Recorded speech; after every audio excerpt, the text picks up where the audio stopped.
So I want to invite everybody back to Mastermind with Neil Schwartz, what are doing on a weekly basis, getting things going, focused, consistent. And we're masterminding with some of the best, greatest real estate talent that there is, certainly that I know of. And one we're meeting with today is Michael Young. Michael, you're here on the screen someplace. There you are. Welcome, Michael Young from San Francisco area. Can you hear me? Michael, you need to unmute yourself. Hold on.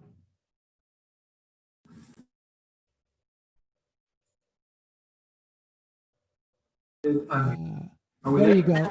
You're there. You're there. Welcome, Michael. Can you hear me, Neil? We can hear you now. Okay, thank you for having me. Yeah, you're welcome. You're welcome. We're so glad that you're here. Anyway, Michael, so give us a little bit, if you will, kind of a Reader's Digest of Michael Young. How long in the business, maybe some of your production, maybe some of the things that you're about in a quick snapshot for us here. Sure. Quick snapshot. It'll be 30 years in the business coming next month. Over 2,600 properties sold and just over 300 doors owned. So 300 doors owned. Sorry, is that the Correct. last part? Yeah. All right. Very, very cool. So, and what most of your business comes from where, Michael? So it's a combination of probates, trusts, conservatorships, pre-foreclosures, sphere of influence through Mike Ferry, sphere of influence locally here. A little bit of for sale by owners and expires, but not a lot because the market is so tight here. So, but half the business is probably through some sort of an attorney scenario or through sphere. Okay. And all right. So, and you built up these relationships on a professional basis over the years. I mean, you didn't start getting, well, let me rephrase this. When you started in the business, I mean, what did it look like for Michael 30 years ago? In the business, I was very fortunate because within the first 30 days, I went to a Mike Ferry seminar and immediately recognized that was the person I wanted to mentor me because I didn't know anything about residential real estate brokerage. And so when I first started, Mike said, I want you to prospect a minimum of 6 hours a day. I want you to call for sale by owners, expired listings.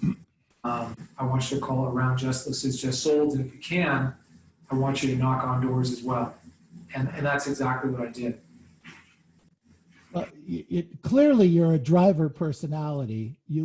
I ask the question, you answer it, and you don't give me very much more in depth. I love this.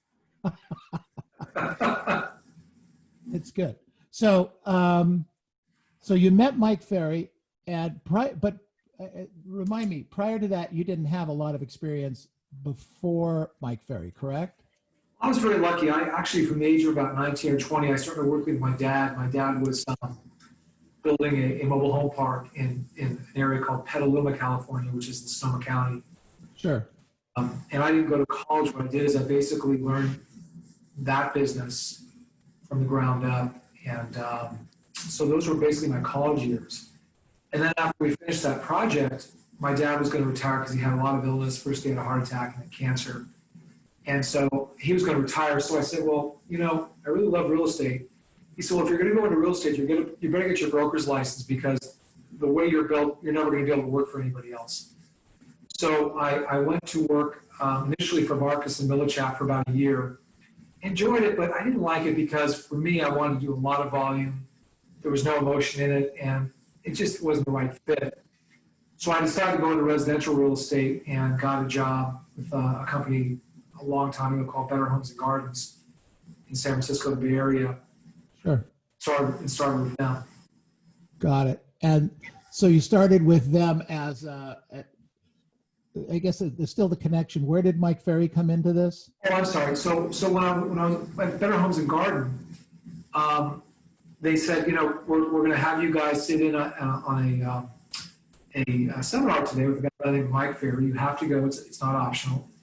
And I went. It's funny. I was sitting in the back of the room. As soon as within 5 minutes of him talking, I immediately went to the front of the room. There were no chairs. And I sat, as silly as it sounds, I sat on the floor. And typical Mike, he said, for God's sakes, get off the floor and find this young guy a chair. And that was it. I was set. That was the end of it, huh? Good That was the job. end of it. So a lot of your business relationships have come through the Mike Ferry organization. Certainly a lot of your selling abilities, no question about that. Correct. Right. Okay. So when you approach an attorney or you approach probate, I mean, is it this direct? Are you a little more versatile? How's that happen for you? It's exactly the opposite of the way I'm acting right now. It's very, very soft, very under the radar, very non-threatening. You want to do a quick role play? Sure. I speak with Mr. Schwartz, please. This is he. My name is Michael Young. I'm calling about the Smith estate. I know I'm probably very premature. I was just wondering when or if down the road the estate might ever consider selling the property on 123 Cherry Street. Well, I don't know. We really don't have anything, no plans anyway. I appreciate that. By the way, are you an estate attorney by trade? Yeah, this is, most of my business is estate, correct. Fantastic. I'm just wondering, upon asset review, do you ever have any clients that perhaps even if they're not selling, they might need some comps or a data depth appraisal just to help them decide either way whether they want to keep it or sell the property? Is that ever come up? Well, that happens from time to time, but I usually have my go-to guy. I certainly appreciate that. Would you be open to at least getting a backup or another person just to get another opinion if you ever need that? Would you be open to that? Well, do you have any references of any of attorneys that you have done business with? I certainly do. As a matter of fact, I'm going to be in your neighborhood today. Can I stop by just for 30 seconds, drop off some background material, shake your hand, at least we can meet in person. I can share with you just in literally 1 or 2 minutes what I do. Would you be open maybe later this afternoon, like 3 or 4? I don't really have a lot of time for that. It can only be for a moment or two. Literally a moment. I don't want to waste your time, and I don't want to waste mine either. You want to do 3 or is 4 o'clock better for you? Good job. So is that kind of the way it goes? Did they push you off a little bit more? I wasn't sure. That's pretty typical. Okay. So they're interested in a second or third opinion or person to have a conversation with? Not always. It's usually they're either interested or they're not. Rarely will it come up where they say they already have it. If they do, as we progress in the conversation, I'll ask them, have there been any times where the person has ever talked about retirement, or has there been a time where the client has asked for more than one opinion, which is very common actually. So okay. as long as I can get in the door, as long as I can get a relationship, what I'm really looking for is for the permission for me to once a quarter call them to see if they need anything. That's really all I'm looking for as an annuity. Okay. And then you do that on a very regular basis?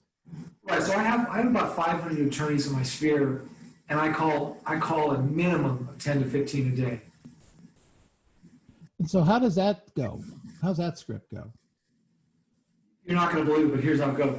Ring, ring, ring. Hello? Neil, it's Michael Young, your realtor friend. How are you? Good, Michael, thanks. I know you're probably swamped. I was just checking to see if you need anything with probate, trust, conservatorship, any comps or data depth appraisal, anything I can do to support you or your clients. Well, I can't think of anything right this second, but you know what? I have your business card here on my desk. So if anything comes up, I'll give you a call. I really appreciate it. Take care, Neil. That's it, huh? 2 things about attorneys. They have a God complex. Not all of them, but a lot of them. You have to be extremely reverent and be polite. And third, most important, never waste their time. Get right to the point while being polite and respectful. Okay, got it. Never talk about yourself. Never talk about how great you are. None of that stuff. Only to be a person in a very respectful, polite way. Okay, good. You never talk about yourself. So that would be a very difficult for some real estate agents. Well, I appreciate that. We always want to make it about serving the client. Right. Okay, got it. So, Michael, 500 attorneys in the past client and sphere base. So you built that from basically nothing. You didn't have a college background to speak of, correct? Zero. Yeah. So your college was the streets and hard knocks and your father helping you, right? Or training you. Yes. Got it. Okay. So, but you come across very, very professional and very businesslike. Where did that come? And clearly you're very knowledgeable. Where does that come from? Modeling people, studying personality styles, studying the best of the best, reading everything I can night and day, masterminding with the best of the best, learning from you, from Mike, dinners, lunches, any social time possible, always trying to be the dumbest, poorest person in the room as often as possible. So they say if you're the smartest, richest guy in the room, you're in the wrong room, right? You're in the wrong room. So, but Michael, so let's take you today. You have that confidence, that swagger, that certainly the knowledge that brings the confidence around. But let's take you back to the beginning. What were the first calls like? Where did that go? How did that build from there? Can you remember? Can you give us I'll give you a silly example, and I'm not sure where this comes from. I guess it's maybe, I don't know, maybe self-esteem issues. I don't know what you want to call it. When I went to go work for Marcus and Millichap, actually, I couldn't get a job on the street when I left my dad because I had no experience, no college education. And I could not get a job with any of the major commercial brokerage houses. The only reason I went to the broker at Marcus and Millichap was because I was dating a girl where her sister was the desk operator at Marcus and Millichap downtown San Francisco.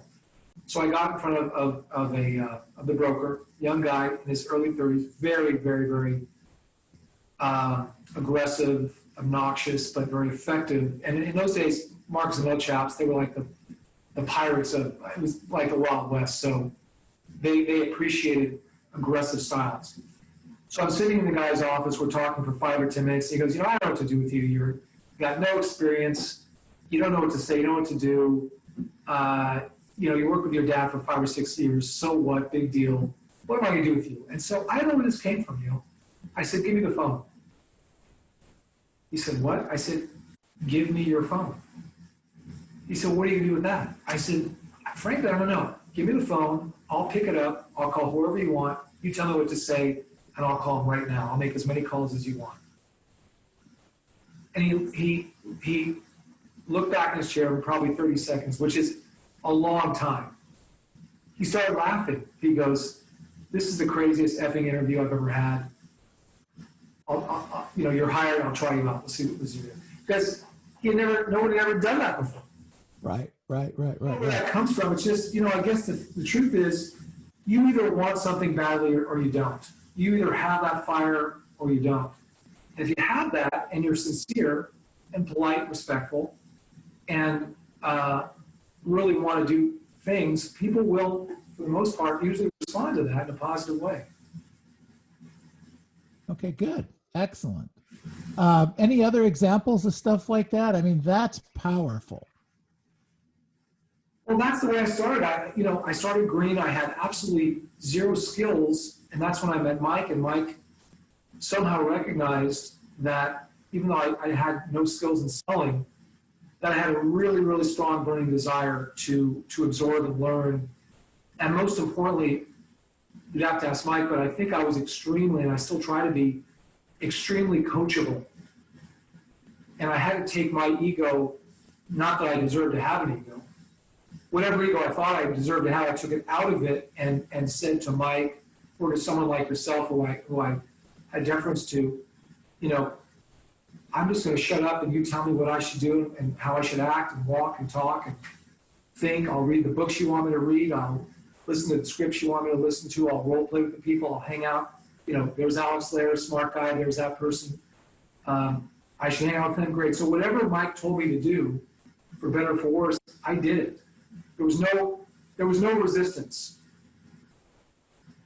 And I was 27, so I was a sponge. How was I going to argue with this guy? He was 42, 43 years old. I'm going to argue with him?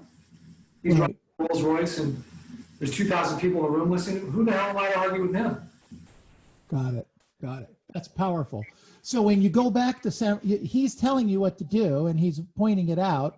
I don't think at that time we had that much coaching going on. So then you would take it back to San Francisco and you would try it out on the streets.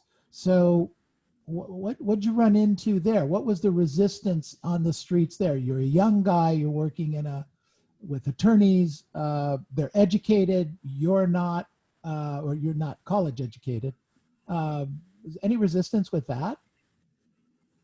Well, I didn't start working out with attorneys. What happened is that I actually started doing very well with expireds and for sub-owners. This was 1990, the early 90s, so the market was very different then. First of all, a lot of people didn't know about Mike Ferry coaching, especially in the San Francisco Bay Area. So, I was taking back stuff that literally almost nobody was doing. And I was putting into play what he told me to do, which is a certain very strong schedule, 8 to 10 hours a day, 5-6 days a week. And basically I got on the phone calling expireds for sub-owners. There was no computerization at that time of any sort like there is now. And a lot of it was on the street and a lot of it was raw. And I had very little competition. And so I was very fortunate that way. And so also there was no real coaching like there is now. Mike created that industry. So I was very, very lucky. Mike was based in California. He was doing things called action workshops. So I got to physically see Mike Ferry in the front row, because I always went in the front row, probably 20 to 30 times a year, if you can imagine that. Huh. And I did that for probably 10 straight years before he started getting even bigger. So the exposure to Mike and the ability to sublimate my ego and just take it all in and then try it on the street. Sometimes it worked, sometimes it didn't, but I would learn quickly. I just kept growing, and he kept challenging me. He was very, very, very kind to me. For whatever reason, he would we'd talk on the phone. Whenever I saw him, we would either have lunch or he would spend time with me. He was extremely generous and kind to me as a young man. But I also drove him crazy because I would ask him 1,000 questions a moment. And he, I guess, that kind of reminded him of what he was like with his mentors. So maybe he had a soft spot for that. Got it. Interesting. Very, very cool. So expireds for sale by owners, that led you to meet some attorneys? Right, no, I'm sorry. So what happened was, by 94, I'm selling probably, 30 to 50 homes a year, doing well. And the market, like it is now, just stops. I shouldn't stop. It starts going through the roof because we're coming out of a real estate recession. And all of a sudden, the expireds and the semi-owners are drying up. And I'm panicked. I'm like, Mike, what am I going to do? I said, there's nobody to talk to. He said, just call more Sphere, call your justice. I said, I know, but I need now business or else I'm going to go broke. He goes, Michael, I'm going to tell you, just make more calls. So I thought about it. About 40 hours later, I said, listen, I have an idea. I said, I think I found a process or method of prospecting that is not affected by economies. It's not affected by anything because it never changes. So what's that? I said, I'm going to call attorneys and I'm going to have my assistant go down to the courthouse and I call them all the fresh bodies. Anybody that's passed away, we're going to get the information. Now I'm going to call the people directly and ask them if they want to sell the property. I said, can you help me with that? He said, that's the dumbest idea. I hate attorneys. It's never going to work. I can't help you with that. I said, okay, fair enough.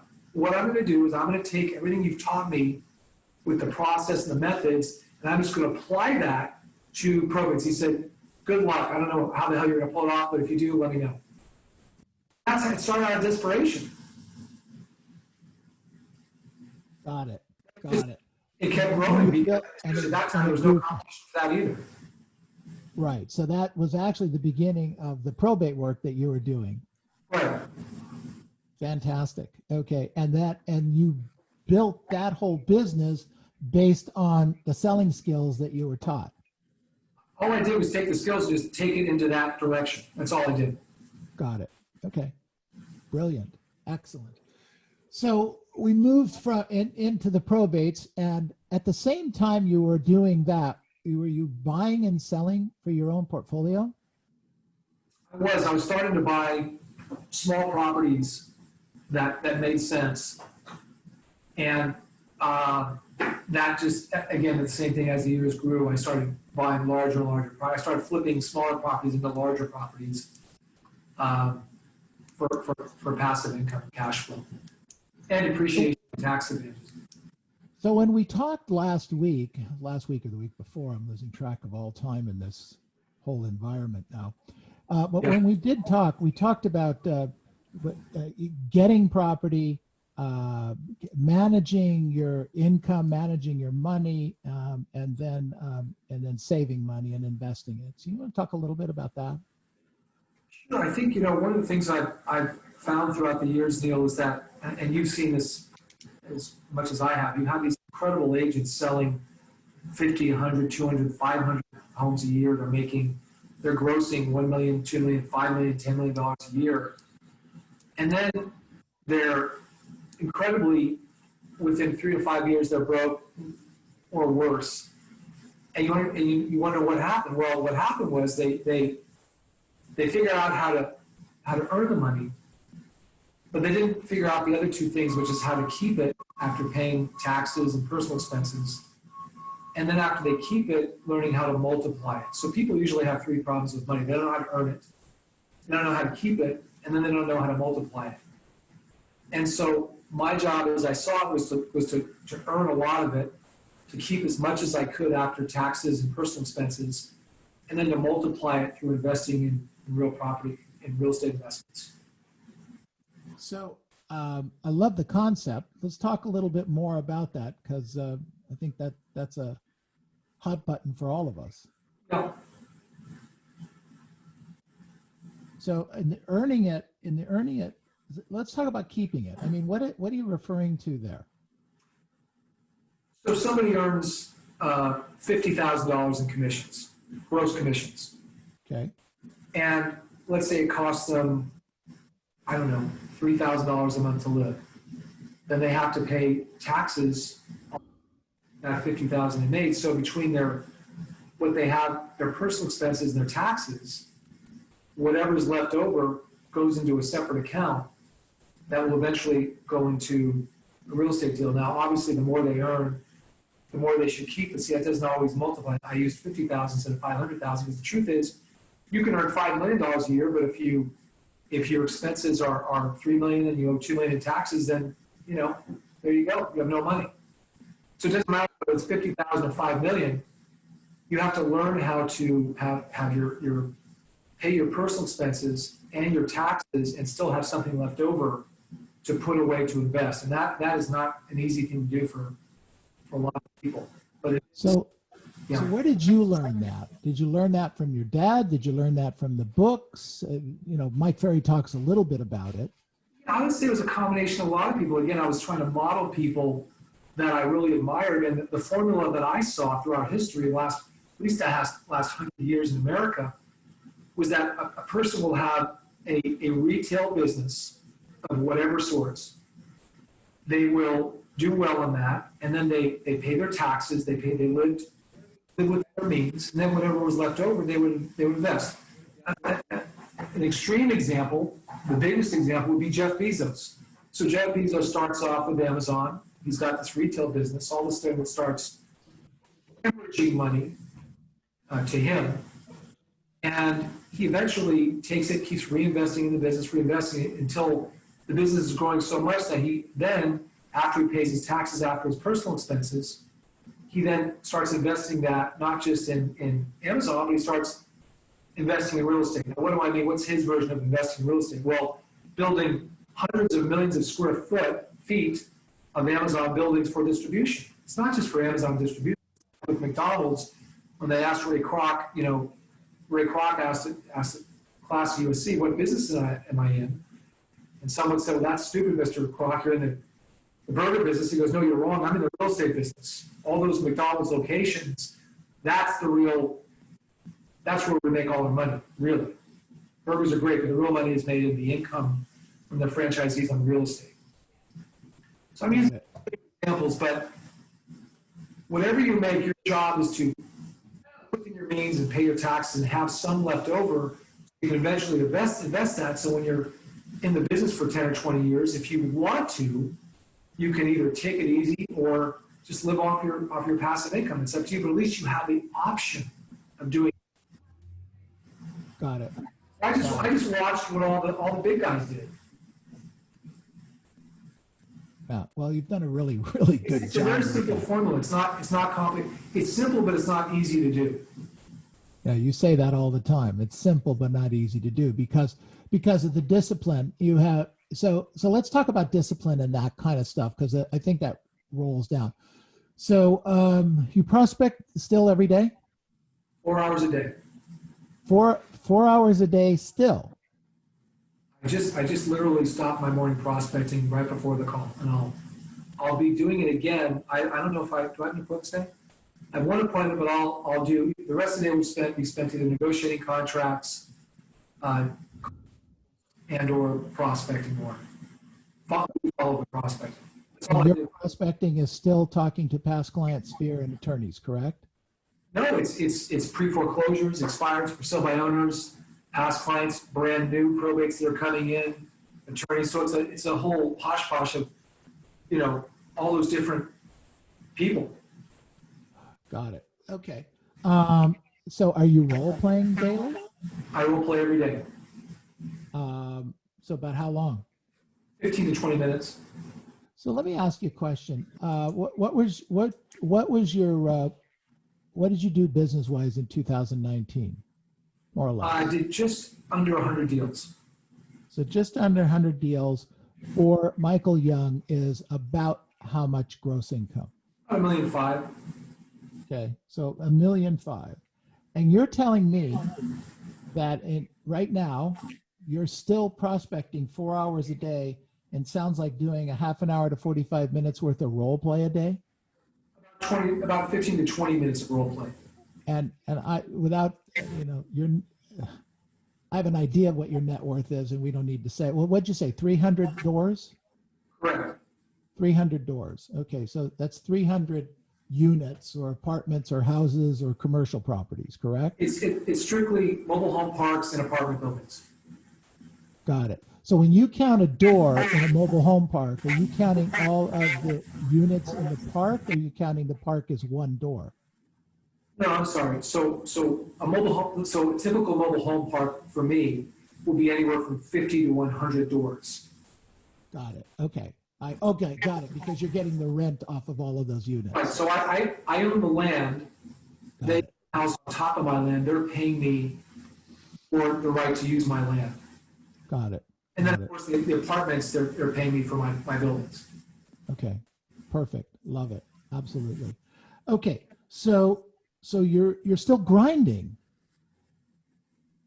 I mean, you have what sounds like a decent, more than adequate net worth, and you're making what sounds like really good money even for San Francisco, but you're still role playing and prospecting 5 days a week. Yeah, so real estate is just a means to an end. My goal is to get to 3,000 doors. I want to 10x what I have by 2028. Okay, got it. So 2028. So that's 8 more years from now. Cool. Correct. Okay. All right. Excellent. So your business is coming from past client sphere, expireds for rent by owners, expireds. Have you figured out how to find Airbnbs, the owners and the Airbnbs, Well, I might be. Yeah, I haven't targeted them, but I am calling just listed and just solds, and by doing that, I'm running into those. Got it. Okay. Excellent. So in our markets during the COVID, we're finding that about 25 to 30% of all the properties that are going pending are vacant. Are you finding a similar thing up in your area? I would say that's true, and they're also the easiest things to sell. Right. Yeah, no question. Absolutely. So, all right. So has the COVID environment affected your business And if so, I mean, have you had to do any adjusting or pivoting? The first 2 weeks were terrifying because, I'm 57 years old. I've been through 90. I watched the 87 crash even though I wasn't in the stock market then. You and I have been through 9/11, 2008, something that was not, I like those environments. I love and I've been praying for a recession for the past 5 years as an investor and as a real estate broker because I do better even in those times. But this was truly something else because when you can't leave your house, that is a forced depression. That's telling the cancer patient, we may kill you, but we're gonna flood your body with poison for the next 6 to 12 months and pray. One of two things are gonna happen. We're either gonna kill you or you're gonna get better. And that's what this was. And in some cases with our crazy LA mayor and crazy San Francisco mayor, they're still that way. They're insane. Sorry to put politics in it, but it's hard not to. I've never seen such stupidity in my life. So the first 2 weeks you were shaken. First 2 weeks, I was, put it this way, I wasn't sure my tenants were going to pay rent, and I wasn't sure I have a brokerage business that just continued. Now, the great news is that all my tenants are still paying rent, and the brokerage business, especially the last 30 days, has been on fire. It's been great. Yeah. Okay. So, so no changes after the first 2 weeks. I mean, or you didn't? Do you prospect more? Did you shift gears in who you were calling? What anything there? It was more of a mental adjustment. It was all mental because I already know how to sell. All my habits are already in place. I had to make some slight changes, but other than that, it was all right between my ears. Either I was going to keep it together or not. It was all on me. It had nothing to do with the market. Interesting. You want to talk a little bit more about that? Because that some of us, it affected more than others, on this call. The basic group that you're talking to right now in the last 45 days did 184 sales. So there's a pretty powerful group of people, but there's some of us that it kind of rocked a little bit. So where do you draw that? Two things. Where do you draw that personal power? And then where do you draw that discipline from? Discipline is something it becomes muscle memory. It's just part of who I am now. That's now internalized. But you have to have, it starts with a burning desire. I have a very, very strong burning desire to be stupid wealthy. And that's what gets me up at 4:30 in the morning. That's what keeps me up late at night. That's what keeps me going through a pandemic, which was, again, like I said, terrifying to begin with. But that's why I'm making the call to Mike. I'm talking to my mastermind group. I'll be honest with you, I don't know whether you believe in God or not, but I was having some conversations with the guy or gal upstairs. And I'll be honest with you, I had some sleepless nights. It was not easy. I had never, ever experienced anything like this in my life, my business life. But I realized that I had no choice, that I owe the responsibility to my clients to either take their listing or close their listing. So let's start with that. I have a responsibility to my clients, and then I have a responsibility to the public. If they're going to list with somebody, I believe I'm the best guy for the job. So by me not calling them and offering my service to them, I'm actually punishing them by not offering my service. That's a great thought. In fact, let's end it right there with that thought. We've got to give great service. So you got a couple minutes for some questions? Absolutely. All right. So Michael Young, questions for Michael. Thoughts, questions?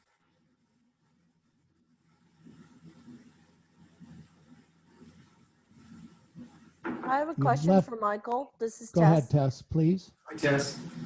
So when you were talking to, because I do talk to some attorneys too, and it was kind of hard for me. How do you handle the gatekeepers? That's a great question, Tess. You know, I do have some things I do, little techniques, but I'll tell you, I know this, I don't mean this to sound trite, but really 50% of it is your attitude and your well, your broker gave this to Mike Ferry 30 years ago. Attitude, approach, and expectation. And this comes directly from your incredible broker, Neil Schwartz. He gave this gem to us, I don't know how many decades ago. My attitude is one of, I'm going to be of great service. I'm going to be positive. I'm going to be non-ego based. I'm going to be there to be of service. Number two, my approach is going to be, again, soft, light, non-aggressive, pleasant. And then my expectation is they're going to be so excited to hear from me because I'm the best guy for the job. Their clients need my service, and they're just going to be really happy. So that's going into the call. That's the mindset. Now, you're going to deal with people. Their job, or else they're going to get fired, is not to let me through under any circumstances. Got it. Tess, let me ask you a question. Have you ever gone into a situation whether it's getting a table in a restaurant or some relationship with someone where you assumed the best and it just kind of happened? Has that ever happened to you? No. Sure it has. So do you ever make positive assumptions that come true? Sometimes. Good. So that's the way you have to have the attitude with gatekeepers. You're going to be polite, direct.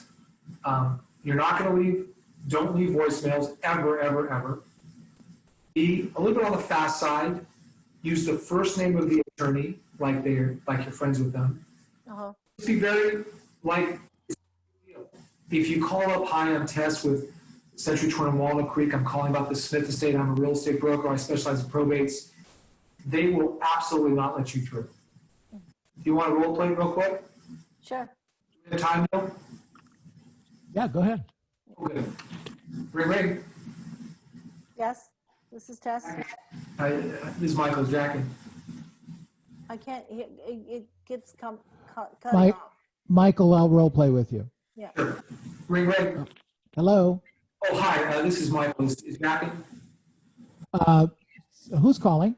This is Michael Jackin. I'm after one of me. Is Jackin today, or should I call back later? Well, he's here, but who's calling? Okay, this is Michael. I'm calling about the Smith estate. Is Jackin? I can see where you would get put through right there. So there's a million ways. Tess, did you see what he was doing? Did you feel that? I cannot hardly hear him. That's why. So. Oh, okay. Go ahead. All right. Michael? Yes.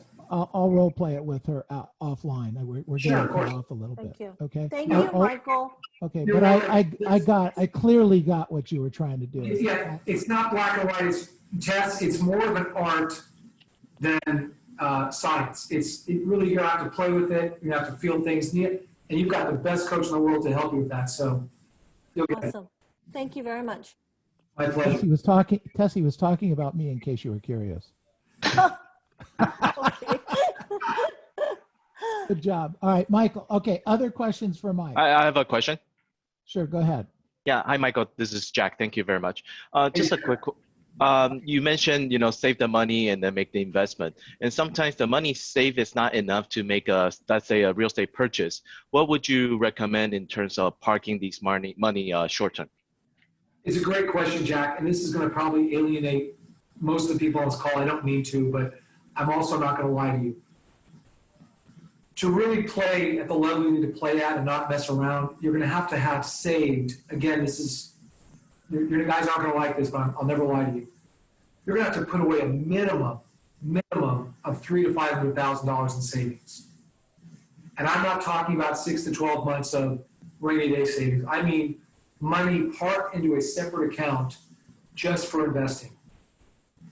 And it may take you 5, 10, even 15 years to do that. I'm not going to lie to you. But that's really what it's going to take.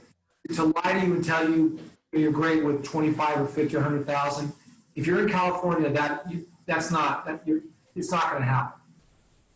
Now, conversely, you could maybe start out with 200,000 or 300,000 and find a partner or two that also match that, and then you guys go bust out a building. But if you're talking about just on your own, minimum no less than $500,000 to play. And then just in a saving account or? Just in a savings account. And that alone could be the impetus to get you up at 4:30 in the morning, to prospect for 6 hours a day, to get through a pandemic. That desire to have that much money just as an aside, that may be what gets you there. That's what always got me there, was to have that money put aside, to watch it grow, to then go out and buy something. That was very, very, very important to me. Got it. Good stuff. Thank you. Good stuff. All right. Other questions for Michael? What would you say would be the first best investment for someone starting out with investing? Karen, I am clearly biased, so I'm going to tell you right off the bat. I don't believe in investing in single-family homes, triplexes, tenplexes, unless you're going to flip them. And there's a lot of reasons for that. A lot of people might disagree, but minimum, I don't think you should be buying anything less than 16 to 20 units. Why? Because you get depreciation, which is a whole other topic. You're going to get cash flow on a major level, that is a whole other topic. And also importantly, you're going to have a manager manage that property, because your job is to bring the money in, not to manage the property. So again, I admit I'm biased. I don't believe in buying a lot of single-family homes and little duplexes and triplexes. And I'd be happy to talk to any of you offline about that more. Thank you. That's great. Great stuff. All right, Michael, we're running into our 1 o'clock hard stop. This has been awesome. I appreciate your time. You've really, the beauty of this, what we're doing in these mastermind calls is we're trying to stretch everybody from where they are to the next level. And you definitely do that. We appreciate you. We appreciate your time, your effort, your energy. Do you like referrals, Michael? I certainly do. May I give you my name and number and everything? Yeah, we'll put it in the Zoom group chat, so it's there. It's all taken care of. Thank you. Thanks for the opportunity, Neil. Michael, thank you. Thank you again. All right, great job. Let's give him a big hand. Good job. Woo! All right, all right, all right.